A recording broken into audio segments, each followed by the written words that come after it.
আমরা বাড়ি যাচ্ছিলাম, স্যার আমাদের হঠাৎ করে সবাই দাঁড় করালে। কি বলছেন স্যার? দেখুন আমাদের মাঝে দত্তনগর ফাঁড়ির অশিস দাদা গাজা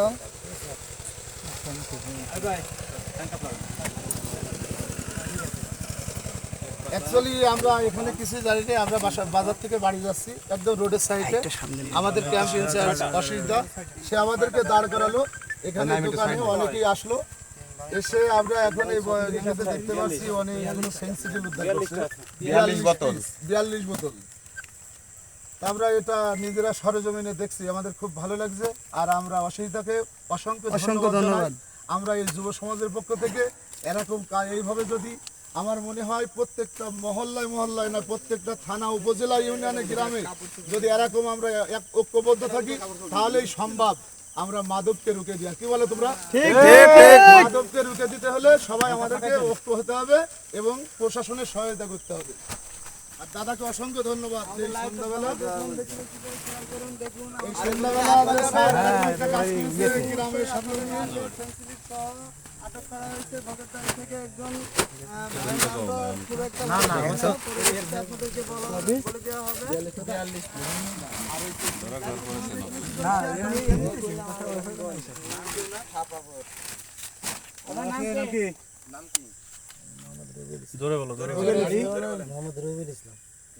দেখুন ভোগেরদারি থেকে রবিউল ইসলাম বলে একজনকে দত্তনগর ফাঁড়ির অশিস দাদা অনেক মানুষ আমরা কেউই জানি না যে গাড়িতে যাচ্ছে সহ আশিস আপনাদের মাঝে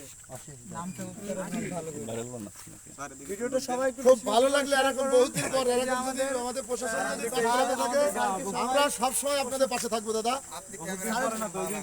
না প্রায় আপনি এরকম অপারেশন করেন এলাকায়, এই জন্য আপনাকে অসংখ্য ধন্যবাদ। আপনি আসার পরে আমাদের অনেকটা এভাবে দেখছি ভালোভাবে আপনি অনেক অপারেশন করছেন। এভাবে যারা এর সাথে ইনভলভ আছে তাদের খুঁজে বের করতে হবে। আমাদের এটা এক্সট্রা পেজ নিয়ে আসতে একজন এই দোকানদার সাদা খাতা বা একটা পেজ হলে হবে।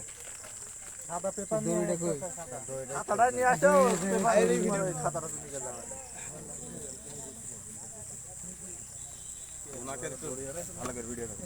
এই যে আমাদের আসামি, দেখুন আপনারা সবাই আমাকে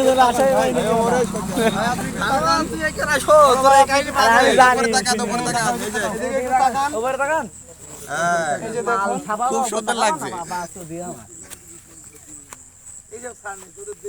এসব কাহিনী ধৈর্য শোনা থাকে না। ভাই আটক করে বেশি কথা বলছেন ভাই।